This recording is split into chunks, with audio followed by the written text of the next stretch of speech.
And now I request Maitri Movie Makers నుంచి రవి గారు onto the stage, please. So ఇంత blockbuster సక్సెస్ని మనందరికీ అందించిన Mythri movie makers, of course success వారికి కొత్త కాదు, కాకపోతే రికార్డులు సృష్టిస్తున్న పుష్పని, పుష్ప 2ని, పుష్ప అదర్ రూల్ని మనకు అందించిన ప్రొడ్యూసర్. అందరికీ నమస్కారం అండి. ఇంకా ఎలాగో మా నవీన్ చెప్పేశాడు కాబట్టి ఇక అంతవరకే. ఒకే ఒక మాట చెప్పాలి. సినిమా 9:30 షో చూసి రాగానే ఒకటే చెప్పాం హీరో గారికి కానీ సుకుమార్ గారికి కానీ ఇద్దరికి కాల్ చేసి, మ్యాడ్నెస్ ఆఫ్ 2 మ్యాడ్ పీపుల్, అది ఈ సినిమా.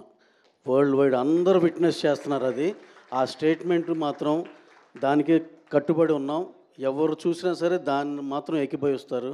అలాగే మన Telugu cinema Hindi all language breaking all barriers, అన్ని లాంగ్వేజ్లోకి వెళ్ళి శిఖరాగ్ర నిలుస్తుంది. ఐ జస్ట్ దీన్ని సపోర్ట్ చేసిన మీడియా మిత్రులందరికీ, అలాగే ఆడియన్సెస్ అందరికి అక్రాస్ ద వరల్డ్ అందరికీ చాలా థ్యాంక్స్ చెప్పుకుంటూ సెలవు తీసుకున్నాను. Thank you very much. Thank you Ravi గారు, థ్యాంక్ యూ సో మచ్.